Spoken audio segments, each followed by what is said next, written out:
Salut, c'est Mathieu, bienvenue dans cette nouvelle vidéo où j'ai envie de te parler de l'assurance PNO. Donc c'est l'assurance propriétaire non occupant pour tes locations saisonnières. Et si j'ai envie de t'en parler, tout simplement parce que c'est un sujet trop important pour qu'on le laisse de côté. Et en plus de ça, j'ai reçu un email super intéressant, donc je vais te le lire et puis je vais tenter d'y répondre le mieux possible. Donc alors c'est Marie qui nous envoie ce message. Je lis régulièrement les articles et celui-ci m'a interpellé car à la fin tu parles de l'assurance PNO que tu es en train de voir avec ton assureur. Alors pour situer les choses un petit peu dans le contexte, j'envoie une newsletter tout simplement aux lecteurs du site vive de location saisonnière.fr et je leur envoie une newsletter une fois tous les 2 jours. On parle d'un sujet, un seul, et je le développe voilà, sous forme d'email. En fait, c'est un article un petit peu réduit. Le fait est que je suis en pleine négociation avec mon assureur actuel et aussi d'autres assureurs parce que j'essaie un petit peu de les mettre en concurrence. Parce qu'il se trouve que mon assurance PNO, elle n'est pas géniale. Voilà, c'est pas ce qui se fait de mieux en termes d'assurance PNO, pour être tout à fait honnête. Mais étant donné que j'ai plusieurs contrats financiers avec mon assureur, j'essaie de mettre en place un espèce de partenariat où on aurait, moi et ma communauté, on aurait un avantage tarifaire ou un avantage au moins sur les options possibles. Et on va en parler juste après des options, justement, on va voir là dans l'email ce que Marie nous dit par rapport à ça. Donc alors je reviens sur l'email. Je suis actuellement en train de chercher, mais impossible de trouver car les sociétés ne savent pas de quoi il s'agit. Je m'explique. J'ai un appartement à Toulouse en saisonnier, or depuis 4 ans, AXA puis Generali me l'ont assuré en simple PNO. Ça c'est important ce terme, simple PNO. Le problème, c'est que cette assurance n'inclut pas les clauses suivantes. Renonciation à recours et assurance pour compte. Je vais expliquer un petit peu après ça. C'est-à-dire que cela me permettrait de ne pas être obligé de demander une attestation d'assurance aux locataires le temps de leur séjour. Pas évident, surtout s'ils sont étrangers et ne parlent pas bien français. S'il y a un souci provoqué par l'un d'eux, dégâts des eaux, incendie ou autre, c'est mon assurance qui prendrait en charge les réparations et elle ne se retournerait pas vers le locataire pour demander un remboursement des dégâts. Ce sont les 2 clauses obligatoires pour un appartement loué en court séjour, mais aucune assurance ne veut le faire. Alors là, il y a du vrai, il y a du pas vrai, il y a des choses qui sont un peu mélangées, on va revenir là-dessus après. J'aimerais donc savoir, s'il te plaît, si tu as réussi à voir ça avec ton assureur. Donc la réponse est non, je suis toujours en cours de négociation, notamment par rapport aux tarifs, mais aussi et surtout par rapport aux conditions. Au final, j'ai un appartement assuré qu'à moitié et s'il y a un souci, c'est moi qui devrais rembourser les réparations causées par le locataire qui n'aurait pas d'assurance. Bon, ben Marie, merci pour ton email, c'est une très bonne question et c'est un sujet super important. Effectivement, j'ai fait plusieurs mails par rapport à ça.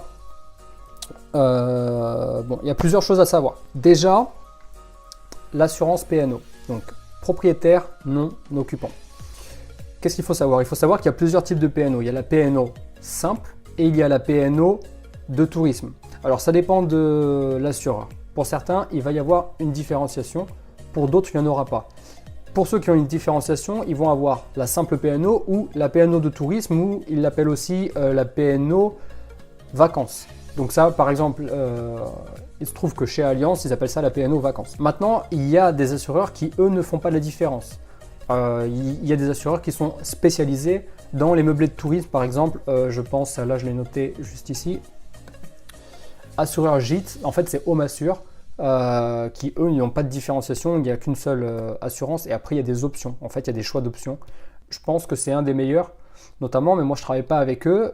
Ça peut être un choix pour toi qui regarde cette vidéo, donc de passer directement chez Home Assure. Why not, ça peut se faire. Sinon j'ai aussi noté que la MAF dans ma région c'était un bon deal aussi, c'est une bonne assurance, le tarif n'est pas très élevé et en plus ils ont l'option pour la garantie d'abandon de recours. Maintenant attention, les assurances ne sont pas égales. Ce que je veux dire par là, c'est que si par exemple tu es à Lyon ou que tu es à Paris, ton assurance ne sera pas la même que si tu es à La Rochelle ou à Limoges ou à Tulle. Voilà, donc il faut faire la différence. Le prix des assurances, ça va aussi être lié à la situation géographique, au trafic, évidemment à l'activité et au montant des garanties, mais aussi la situation géographique, c'est un des points super importants. Maintenant, moi j'ai souvent conseillé de ne pas regarder d'abord le tarif, mais de regarder d'abord les garanties et ensuite essayer de négocier du tarif. Il est plus simple d'ailleurs d'avoir une assurance avec de bonnes garanties qui coûte cher au début et de la négocier avec les années. D'autant plus que si tu es en train d'investir et que tu es dans la dynamique d'investir plus encore et encore chaque année, tu vas grossir ton parc donc, et par conséquent, tu auras, comme qui dirait, un poids plus important quant à la négociation de tes contrats d'assurance. Donc maintenant, passons sur les points qui sont importants, les choses qu'il faut regarder. Si tout de suite maintenant tu as un contrat d'assurance P&O, je t'invite à mettre pause sur la vidéo, tu vas chercher ton contrat et tu regardes les garanties. Donc déjà, il faut que ton contrat d'assurance, ça soit un contrat multirisque. Ça veut dire quoi? Ça veut dire que ce n'est pas uniquement un contrat qui va t'assurer au cas où il y a quelqu'un dans l'appartement, mais il va aussi t'assurer au cas où il y a un incendie, un vol, voilà, ce genre de choses qui arrivent aussi quand il y a personne. Est-ce que par exemple, si ton appartement n'est pas loué pendant quelques jours et que tu subis un cambriolage, est-ce que tu seras indemnisé pour ce cambriolage, oui ou non? Ou est-ce que l'appartement n'est que indemnisé en cas de cambriolage quand il y a quelqu'un à l'intérieur? C'est super important, c'est des notions qu'il faut savoir. Donc j'expliquais tout à l'heure, et ça fait partie des choses que je suis en train de négocier avec mon agence Allianz, c'est qu'il faut absolument avoir l'option de garantie qui s'appelle « pour le compte de qui appartiendra ». Donc ça c'est très important et je pense que les négociations n'ont pas besoin d'être faites si ça déjà c'est pas validé dès le début. Parce que ça veut dire que clairement à partir du moment où quelqu'un met les pieds dans l'appartement, hop, je suis déchargé, l'assurance elle bascule. Et il n'y a pas besoin, et donc c'est ce qu'elle disait tout à l'heure Marie dans son email, il n'y a plus besoin de faire la demande d'envoyer de l'argent de la garantie aux gens avant qu'ils arrivent. Parce que souvent, ce que les loueurs en saisonnier font, quand c'est par exemple à la semaine ou pour une période un peu plus longue, ils vont demander aux gens d'envoyer un chèque pour le dépôt de garantie, ou de faire un virement, ou de le séquestrer sur Booking, c'est possible avec la carte bancaire. Alors, est-ce que c'est foncièrement un problème? J'ai envie de dire oui et non. Non dans le sens où de toute façon il faut être assuré, il faut avoir une garantie. Ça c'est une chose. Mais le fait de demander, alors que la personne elle paye déjà en ligne sur la plateforme, elle paye déjà, si la plateforme elle prend pas en compte la garantie, là c'est problématique parce que là tu dois faire une demande, les gens doivent t'envoyer un chèque, doivent t'envoyer leurs coordonnées bancaires pour que tu puisses séquestrer le montant. Ouais, non, franchement, même moi perso, je le fais pas. Je m'embête pas avec ça. Donc en fait, juste ce point-là, c'est de la friction d'un point de vue business. Et ce qu'on veut, c'est justement éviter un maximum la friction. Et cette garantie, la garantie pour le compte de qui il appartiendra, c'est une façon d'éviter la friction. Ensuite, il faut que ton appartement ou ta maison, enfin bref, ton bien immobilier, soit couvert sur la totalité de sa valeur. Ça, c'est très important. Et donc du coup, il faut soit faire passer un expert de ton agence ou soit prouver la valeur de ton bien par le biais d'un certificat d'authentification de ton notaire. Il faut aussi que tu connaisses exactement le montant de remboursement en cas de sinistre. Est-ce qu'il y a une limite de montant de remboursement en cas de sinistre? Généralement, il y a une limite, ce qui est normal. Par exemple, pour ceux qui travaillent avec Airbnb, il y a, je crois, là peut-être vraiment, je vais peut-être dire une ânerie, mais je crois que c'est 2 millions ou quelque chose comme ça. Je crois que c'est 2 millions d'euros le montant de garantie. Donc en gros, quelqu'un peut venir chez toi et détruire jusqu'à 2 millions. La garantie Airbnb va fonctionner. Je crois que c'est 2 millions, c'est peut-être 1 million, peut-être que je me trompe. Mais dans tous les cas, il y a de grandes chances que ça soit couvert. Et il faut que ton assurance ait une garantie similaire. Que s'il y a une limite, cette limite soit largement supérieure à ce qui pourrait se passer. Ensuite, il faut connaître le montant de la franchise. Généralement, alors il y a plusieurs types de franchises suivant le type de sinistre qu'il pourrait y avoir. Mais il faut connaître les montants tout simplement. Il est possible de les négocier, je ne dis pas que c'est facile. Par contre, encore une fois, plus on est engagé avec des contrats dans son agence, plus il est simple de faire de la négociation sur les contrats justement. Donc je pense qu'après une période de 2 à 3 ans, il est plus simple de négocier les franchises par exemple. C'est exactement comme une assurance voiture, quoi. Avec le temps, la confiance, etc., on arrive à négocier une assurance voiture sans franchise.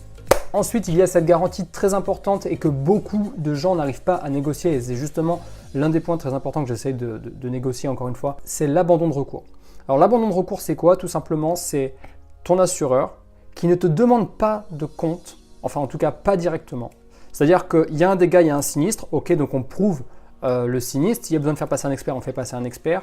S'il y a besoin de factures, on donne les factures. Et là, l'assurance, bim, elle envoie un chèque. Donc là, on ne pose pas de questions. Alors que souvent, ça ne se passe pas comme ça. Quand on n'a pas cette garantie, ton assurance, qu'est-ce qu'elle va faire? Elle va contacter l'assurance de la personne d'en face. Les deux assureurs trouvent un accord. et toi tu es remboursé à la suite de cet accord. Alors qu'avec l'abandon de recours, justement, c'est on te rembourse, alors qu'avec l'abandon de recours, c'est en gros, on n'essaye pas d'aller chercher de l'argent ailleurs pour te rembourser. Non, d'abord on te rembourse et ensuite, ça ne veut pas dire que eux derrière, ils vont pas se faire rembourser par l'autre assurance, on ne sait pas. Voilà, tout dépend de l'importance de la responsabilité civile dans le dégât. Donc voilà, en gros, l'assurance P&O, c'est super important, mais une assurance P&O avec de bonnes garanties et bien négociée, c'est encore mieux. Parce que, ah oui, j'ai failli oublier un point très important, j'ai complètement zappé de te dire ça, c'est que tu peux aussi avoir une garantie, ça fait partie des choses que j'ai demandé encore une fois, c'est une garantie en fait qui te permet d'avoir une compensation égale à ce que tu aurais pu gagner en cas de sinistre. Alors, cette compensation, elle s'appelle perte de loyer.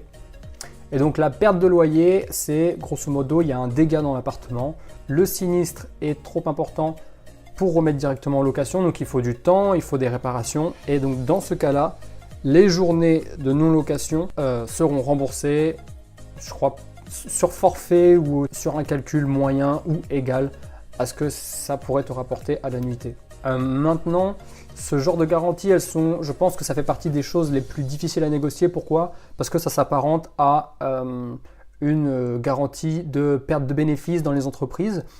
Et la plupart des assureurs qui font du professionnel, donc pour les entreprises, ne font pas des garanties de particuliers et vice-versa. Donc du coup, c'est plus difficile à négocier. Même si le fait de faire de la location saisonnière, ça s'apparente directement à des revenus commerciaux, les assureurs, eux, te voient comme un particulier. Donc voilà, je disais que de toute façon, il y a beaucoup de compétition entre les assureurs, donc ça permet quand même d'avoir une marge de négociation importante et c'est pour ça que je suis en train de faire ça. Donc au moment où je tourne la vidéo, je n'ai pas de réponse exacte à Marie et à tous ceux qui veulent avoir une assurance moins chère et mieux définie en termes de garantie. Par contre, j'y travaille et toi, pareil, tu peux très bien téléphoner à ton assureur ou regarder ton contrat et être sûr que ça correspond bien à ce dont tu as besoin. Voilà, j'espère que cette vidéo t'aura aidé. Je vais en faire plus des comme ça parce que je reçois beaucoup de questions et en fait, je me rends compte que même si je réponds par mail, c'est quand même plus intéressant de les partager avec tout le monde. Comme ça, ça peut aider un maximum de gens car tout le monde ne reçoit pas mes emails. Par contre, si tu veux recevoir mes emails et donc ma newsletter, une fois tous les 2 jours, tu reçois une sorte de mini-article où je prends un sujet et je le développe. J'ai mis un lien, c'est le premier lien dans la description, il te suffit de cliquer dessus, de rentrer ton adresse email, ton prénom et je t'envoie ça directement dans ta boîte mail avec un petit e-book que j'ai créé aussi, dit technique, pour être plus rentable en location saisonnière.